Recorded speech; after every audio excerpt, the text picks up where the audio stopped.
Welcome to episode number 3 of Under the Lights Football Podcast. Today we have Coach Daugherty again. Hey, Coach. Hey, how you doing? Good. We're getting ready to start practice number 2. We finished up practice number 1 yesterday about 6 o'clock. It was a long day yesterday. It was. We did the concussion baseline test. I think that took maybe 2 hours. Did you even see? We had 3 different stations, and obviously one was like a balance test. But did you see any of the other portions? Because I had no idea what that entailed. No, I was painting the practice field when they were doing most of that. But I did see they made them wear like an iPad on their back and made them do some exercises. I don't know what it was tracking or what that was doing. Anyways, I guess that's like required. Is it required through the state of West Virginia or SSAC, or do you know? I don't know the answer to that, but we'll ask Dr. Osborne when we get him back on the show, maybe Thursday. Yeah. We'll ask him more in detail about that. But I think they do have to take a baseline test, but I think this was like more in depth. Yeah, because I mean, heck, they had like a writing portion, like a physical portion, and some kind of, I don't know, it was weird. It took 2 hours to get everyone done. So that our kids had to be at our field house at 1 o'clock, and so while this was going on, it was difficult because I mean, once the player finishes their testing, they literally went back to the locker room, and it was hard because the kids were so hyped up for practice, and we didn't even start practice till 4 o'clock. So. But it's one of those things we have to do. So as a football coach, that's things that you don't really expect. Like before the season, that's downtime for these kids, these 14, 15, 16-year-old kids to, obviously we monitor that, but it was. Oh, it was a lot of supervision. Yeah. So we got a few people on the whiteboard went over some things. And then there were some dance-offs in the locker room. Yeah. And then we got a good workout in, though. We had a good lift in before we went to the field. Did. So that's another thing I wanted to touch on. We have our trainer supervises. We have 3 hours from the time we even start lifting, even into practice. So once we start lifting, we have 3 hours, and then we have to be done. So it's important for us to make sure we are managing our time correctly, and we really do have to keep a pretty close eye on how much time we're spending in different areas. And some things that we didn't consider yesterday was the transition time. So, we got a little bit behind, and that's one thing we know as coaches that it will continue throughout the year, but we get better and better on that. So I was going to see how you thought about, just different transition time. How can we improve in our transition times in between stations and stuff like that? Well, a couple things we talked about yesterday was our water is on one end of the field. So one of my suggestions was let's pull that water down to about half, 50-yard line at least, so they don't have to travel so far. And it was hot. Yeah. They need water. So that was one suggestion. Another suggestion was we use whistles, at the end of the period. And, some coaches buy that system where it blows a horn by itself.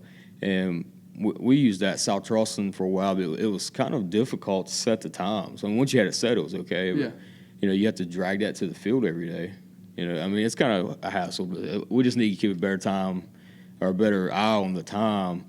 And when I was watching Huddle, I left some notes. Our first play, once we broke the huddle, it took 25 seconds to snap the ball, and I put a note in there, we have to go faster. Yeah, which I know a lot of coaches know what Huddle is, but for us, it's a recording studio pretty much to record our practices and kind of see, what we did right, what we did wrong, in order to improve our practice, not only our practices, but when we translate it to games. But then the final suggestion was, which I think is probably our best bet, was given by our head coach, Zach Davis, was to each individual groups get a couple water bottles each, and just when they need a drink, they get a drink. There's no transition times in between reps. Get a drink. Right. So I think that's probably maybe our best bet. I don't know what you think. Maybe, a couple water breaks, but. Yeah, and if we're going to carry water bottles to each station, I'm going to have more than 2 because I coach at times 15, at a time, offensive line. and then JV even more than that. Yeah. When I have the JV O-line. And so that's something else I was wanting to talk about on this episode was the fact that you've transitioned from a receivers coach to an offensive line coach this year, and you're taking the tackles while I take the guard and center combo. So if you want to touch on your first practice and how things went. Yeah, I'm a type of coach, I guess, because it doesn't bother me except for when I'm coaching is I have to know what I'm going to do for the day.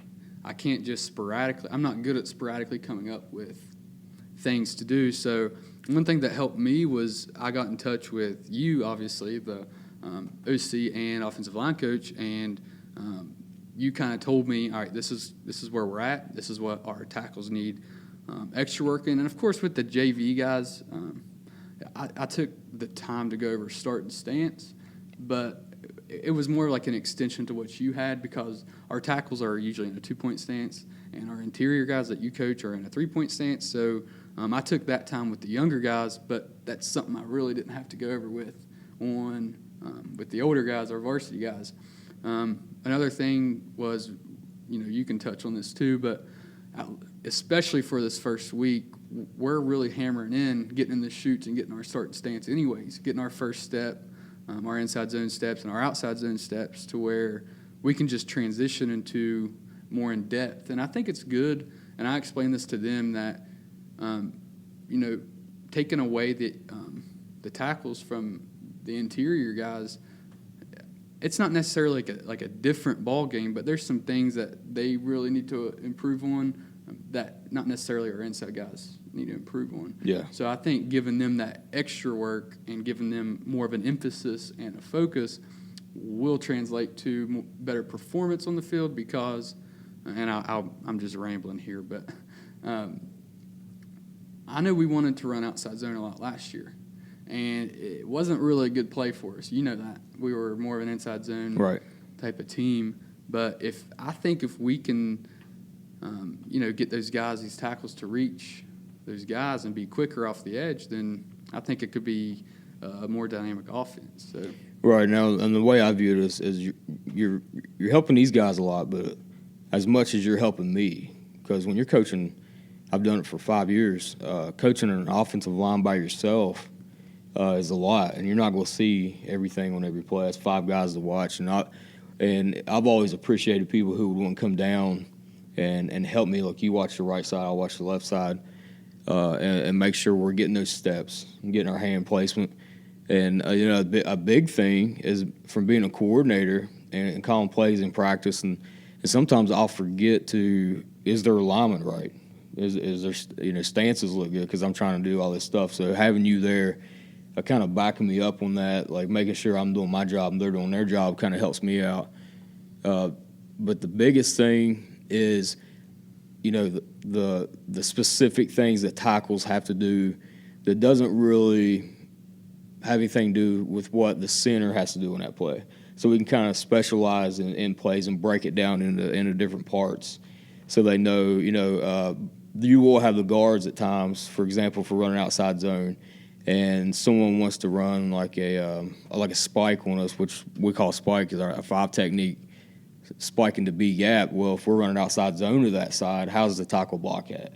And the answer a lot of times, if they don't know, is they chase it down. So you're supposed to pass that to the guard, right? And you're climbing to the second level. So that's the type of things that you can work on while I'm working on like another combination of the same play.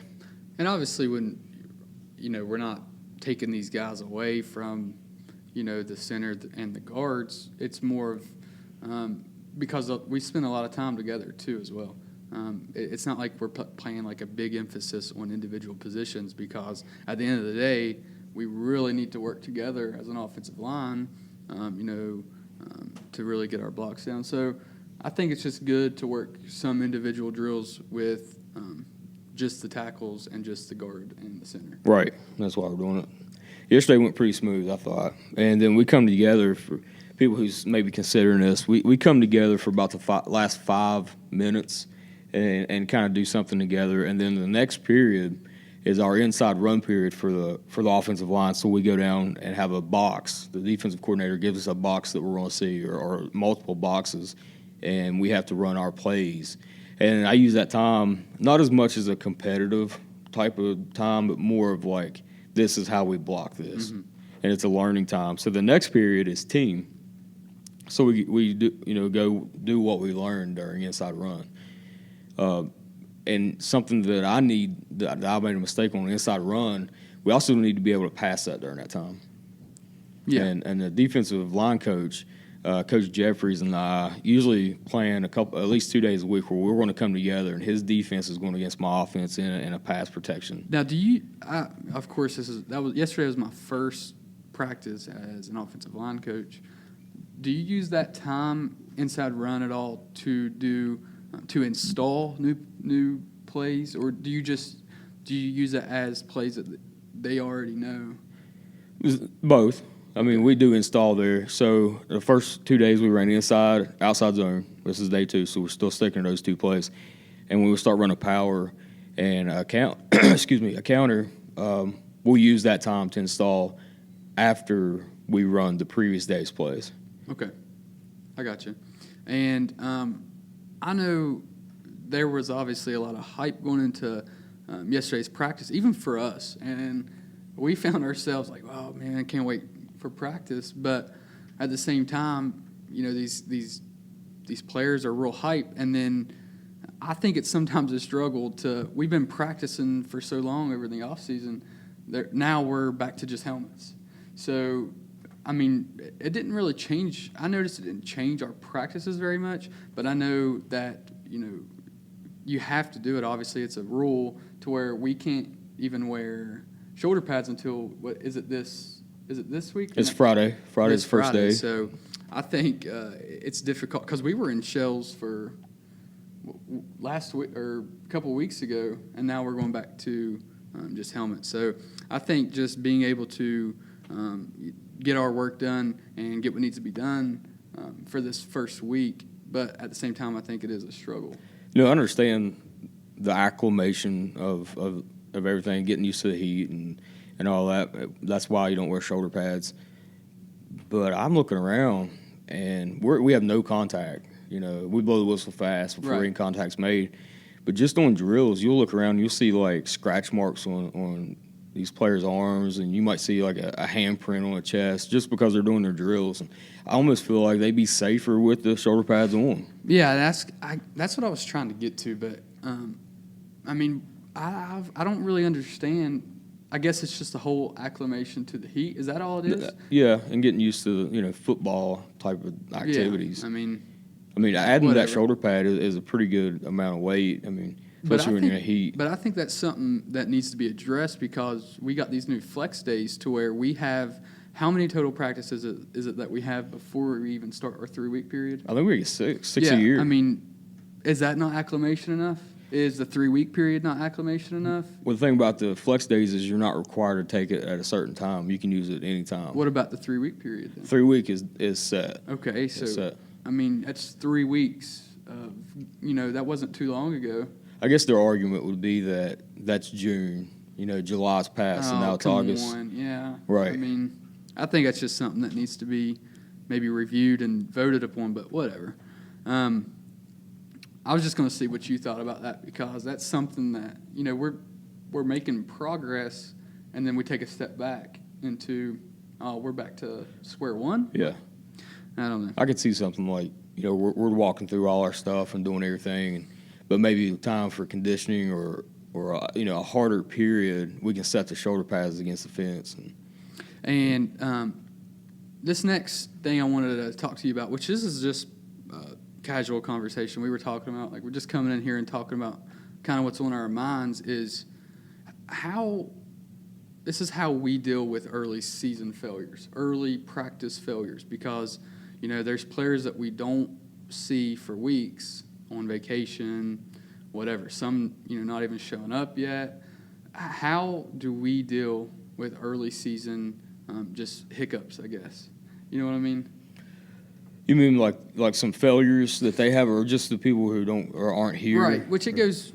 I'm talking about just like our varsity guys that shouldn't be making mistakes, that are making mistakes, because obviously it's hard to be patient with them because this is their third and fourth year. Like, we expect them to know how to, they know our expectations. So I guess, what is your best way with dealing with that early season? I guess you have to kind of look at the situation, and if they're repeatedly making the same mistake, without us asking them to do something that we know they can't do, if they're capable of doing it and they're just not doing it, you have to look and see, do they really not understand, or are they not focused, or do they just not want to do it? Yeah. You have to look at the situation, I think, differently. We have players that are on vacation. How do you get those guys back in the rotation? I think you have to earn it. I mean, we're at a point in our program where the competition's pretty tough. Yeah. We got a lot of people wanting to play. We have a lot of people who love the weight room. You don't hand people positions. I mean, you're right to earn your spot. Yeah, I mean, I don't know personally. I know you've been at other programs, but I haven't. I mean, is that something that goes on? People going on vacation for the very first week of practice? Is that something that goes on everywhere? Not often. I mean, it has happened, but not often. Because, they know when the season starts. So, and these are some of our top guys, like some of our starters. Yeah, I mean, they're going to get the same opportunities as everyone else, and, they'll have to earn their spot. Yeah. So, but I think that's something that I would just kind of pass on to the head coach, let him make that decision and see how he wants to handle it. And you posted on, I don't know how many of our viewers follow Coach Johnson on social media, but I do know that he posted something about our expectations, our offensive goals. And that's something that I wanted him to discuss on, how he set those goals, because is it based on our success from last year, or what we did last year, or is it completely based on something that you is it something that, I guess, that you've had goals at South Charleston, or what? Well, it's similar. I think you got to look at each team and you got to see what they're capable of, and you want to push them obviously to what they can do, but a little bit further. You don't give them some reach for it, because they're only going to meet the expectations that you set. If you don't set any expectations, they may not reach anything. So the first goal for every game, I've got every game listed. So the first goal is to win, obviously. If that isn't a goal, then maybe football is not for you. We're here to win. Obviously, win is not everything, but when we're competing, that's the goal. Which I think having that winning attitude, I think it translates, obviously, to, beyond football and beyond even high school. Having that drive to want to succeed, that's something that you can have the rest of your life. Yeah. Have you read the study that's like they monitor people at stoplights? They didn't know they were being monitored, but people accelerate a lot faster when the light turns green than they do anywhere else, because they want to be the first one off the line and beat the guy beside of them. I've never heard that. Yeah, you can look that up. So, you want to win at everything is what we're getting at. The second one is no turnovers, and I think if you follow our program, it's obvious why I put that second. We didn't actually turn the ball over a whole lot, but our last game we had 6 turnovers, which is just unheard. I never saw that happening, because we always put an emphasis on protecting the ball, and we went. We went 2 games before we had to pick. I was about to say, we didn't have many turnovers until that game at all. No, and it was just a wild night. We scored 35 points with 6 turnovers. What if we didn't turn the ball over? We would have had a great night that night. Yeah. We lost by 2 touchdowns with 6 turnovers. Yeah. So, I put a lot of emphasis on no turnovers this year. We're doing drills from an offensive perspective of, like, what to do in a sudden change. Offensive line, we're going to work fumble recovery. And it's not something that I want people to think like, oh, this is going to happen, but it's kind of like a preventive measure, like this could happen. So we're going to do it. And I don't want to – it's almost like you don't want to do it all the time. Like if our quarterback throws an interception, what angle should you take? Not everybody runs to the guy with the interception. Some of them have to take angles to cut him off if he does get past a lot of guys. But at the same time, it's almost inevitable that our quarterback's going to throw a pick or two in the season. So right. That's going to be something that will happen. And then, Right. you know, So it's not something I want to make an everyday Yeah, drill yeah. because, that's not putting a whole lot of trust in the quarterback. I think that would kind of break him down a little bit because I think he does a great job. he does. But that stuff does happen. So that's number two. Score 21 points a game, and that's a goal that I have because I feel like if you score 21 points in a game, you should win. That's how I feel about it.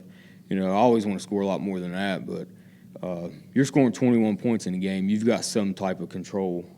And I'm talking about not just consistency. right. I mean, And I'm not talking about pick sixes or kickoff returns. I'm talking about from an offensive perspective. We score 3 times. That means you've driven the ball.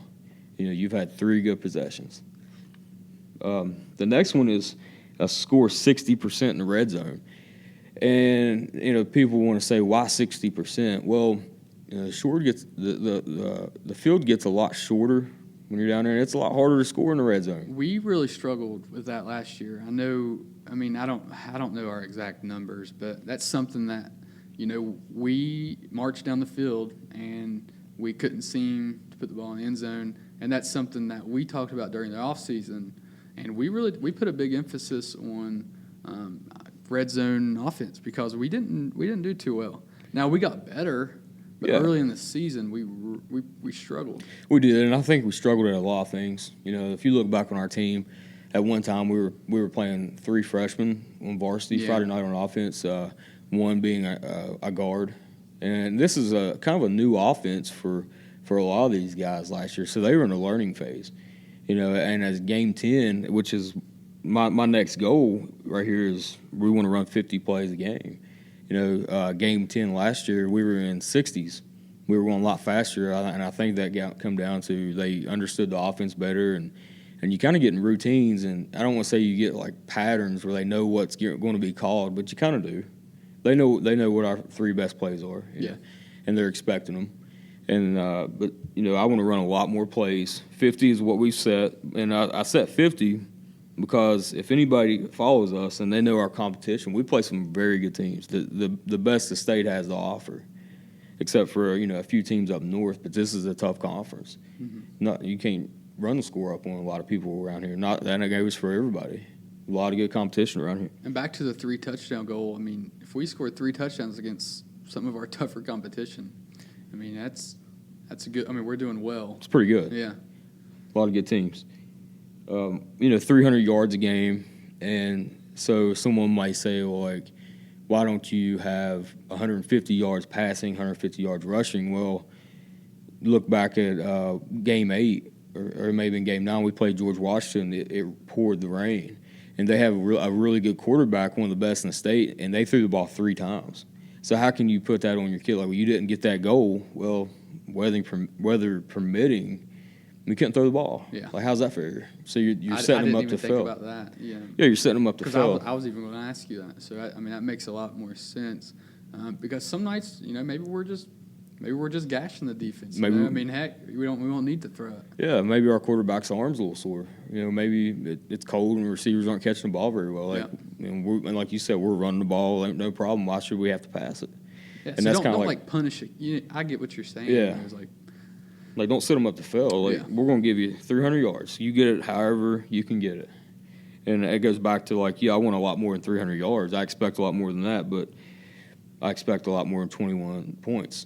But I think if you get 300 yards on, passing or rushing, you've got some consistency. and this is like a big poster set up in our locker room. And I was going to ask you, obviously it's an incentive to get these, but are you planning on doing, like, if they meet every single goal, I mean, is there something that, for a game, that is, I mean, is there something that, might be like a positive reinforcement, or just the fact that we got it?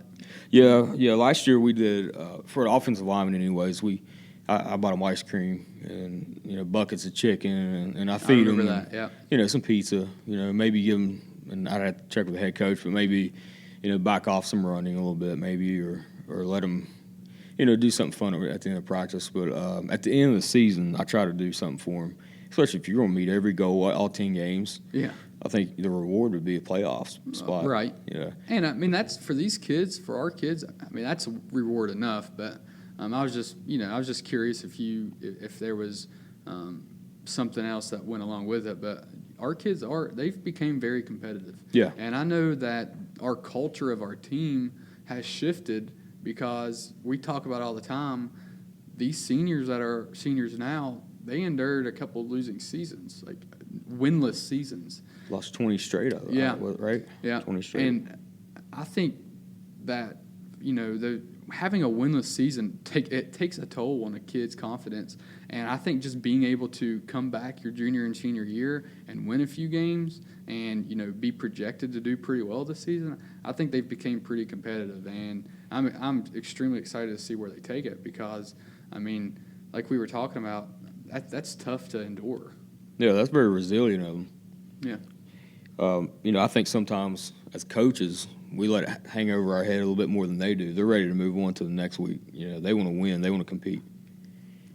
The next goal is convert 60% of third downs. And, why not 100? Well, you kind of got to be realistic. If you watch football, you're not going to convert every third down. Because if you converted every third down, you probably would never get to a third down if you're that good. Yeah. So if they get convert more than half of their third down conversions, I think we're in pretty good shape. Which is my next goal is convert 100% of fourth downs. And I kind of asked our head coach one time, I would love to take some shots fourth down, give us 4 plays to get the first down. And he has that philosophy. He likes going for it fourth down. So, second down comes around, he'll say you have 2 more plays. You've got 2 downs to get this, and which I love hearing that because that changes everything. Yeah. Especially if it's 3rd and 4. Well, if we're moving the ball pretty well, maybe I take a shot because you got another down and get the first down. Or if you're not moving the ball very well, you've got 2 downs to get 4 yards to get moved to chains. So I'm 100% fourth down goal because if he's going to give me that opportunity and we're going to go for it, we feel pretty good about doing it. We feel pretty good that we're going to convert that fourth down. We have 2 more goals. The next one is 3 big plays, and I consider a big play 25 yards or more. We want to be explosive, and it comes back to what you said earlier is consistency. If we're making 3 big plays, we're moving the chain. We're moving the chains, and that's pretty good field position. Even though let's say we big play 25 yards, next series we go 3 and out. Well, that's great field position from where you could you punt the ball. Yeah, it helps out our defense. Right. So that's kind of consistency there. The last one is no negative plays or penalties. We didn't have. That's a tough one. It is, and I want to set the bar high. No negative plays, and that's why I don't have a goal for sacks because that kind of goes in there. That's a negative play. And if you think back last year, we didn't have very many penalties all season. Really, the offensive line, I think they had two or 3 holding calls out of 10 games, which is pretty good. But there were a couple penalties that came at a crucial time in the game. Yeah, we had a couple blocking the backs by our receivers. I remember those were really crucial. And but like you said, I didn't think about that, but we really didn't have many penalties. No. But we had our fair share of negative plays. Sure. So setting that expectation high, I think that's probably going to be the toughest goal to achieve. I think so. Week in and week out, anyways. Yeah. We play, like we said, some very good competition. We have, plays to where we're running bubbles, and that's very susceptible. Exactly. You better go. Exactly. You better go.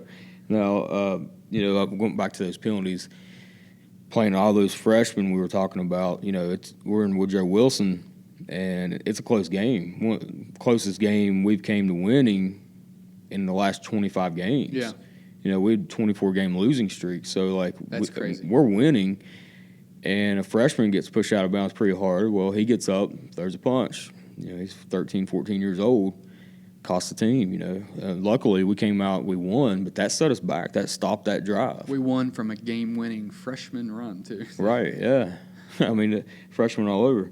So, that's why no penalties. No penalties. And looking back, we didn't have any penalties that could have been avoided, too many people on the field or illegal formation. We didn't have those types of penalties. It was things that are going to happen in a game you can expect. You can expect a hold call every once in a while. There's a hold on every play. Yeah.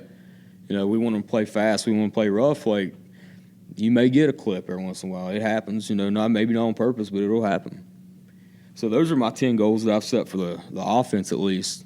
I'd love to get the defense coordinator on here and talk about some of the goals he has set for the defense. Yeah, I mean, these are some of our final thoughts. Again, this was kind of just a casual conversation. Just what's in. We didn't even plan any of this for the most part, but we have some things coming up that I think that will be good. Some good episodes in mind, and I just want to get your final thoughts, if you have any, before we head off here. No, we're going to go to practice, and I get real anxious before practice because I'm always afraid I forget something. But I'm always prepared, and I just kind of drive myself crazy. I get up in the morning, and I know practice isn't until 3 o'clock, but I'm already starting to prep. Yeah. I have scout cards ready. I have my individual practice time plans ready.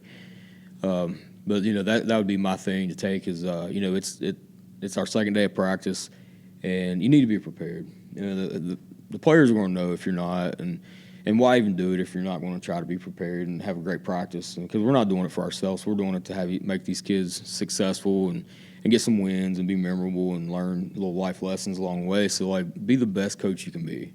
Why would you be anything less? Because I think the kids feed off that. If they see that we as coaches aren't putting in the effort that they think they're putting in, I mean, why would they put in any more effort than we are? Right. And I think it just goes to show. I mean, it really goes along with the culture of our team, and I think they realize that we've put a lot of effort into these kids, because if we didn't, if we didn't love these kids, if we didn't want the best for these kids, it's hard to be a successful football coach that way. Yeah, think about going to work and you're not getting any feedback or any kind of interaction with your boss. You may not really want to work that hard for them. Yeah. Or you may feel, I need to do something else. And I think just the last thing here, I think that's one of our biggest philosophies is we want our kids to, if we ask them to run through a brick wall, they will try to run through a brick wall. You know They'll what I find mean? a way. Exactly. So I think that's one thing that we do a good job is these kids know that we care about them, and I think that translates to performance on the field. Yeah, we don't have any issues in practice. The effort thing, I take from Urban Meyer, you don't coach effort. Yeah. That's one of the big things he said at his clinic, and that was 2 or 3 years ago. And it kind of stuck with me because, if you want to spend your time saying you need to pick it up, well, there's somebody else that wants to do it right. Find that person, give them an opportunity. And the last thing I will say is if you have any idea or if you have any good ideas about transition in practice that maybe we could use, some things that you do that work, shoot us an email. We have an email for the podcast now. It's Under the Lights Football Podcast at gmail.com. It'll be in the description. And do us a favor and share and rate us on iTunes. That'll really help us out. Yeah, just give us any feedback you have, how we can be better. We appreciate any of it, and we appreciate you guys listening as well. Yeah, we'd love to do a Q&A sometime. Yeah. Maybe have some call-ins. That'd be great. All right, appreciate you guys. We'll post this soon.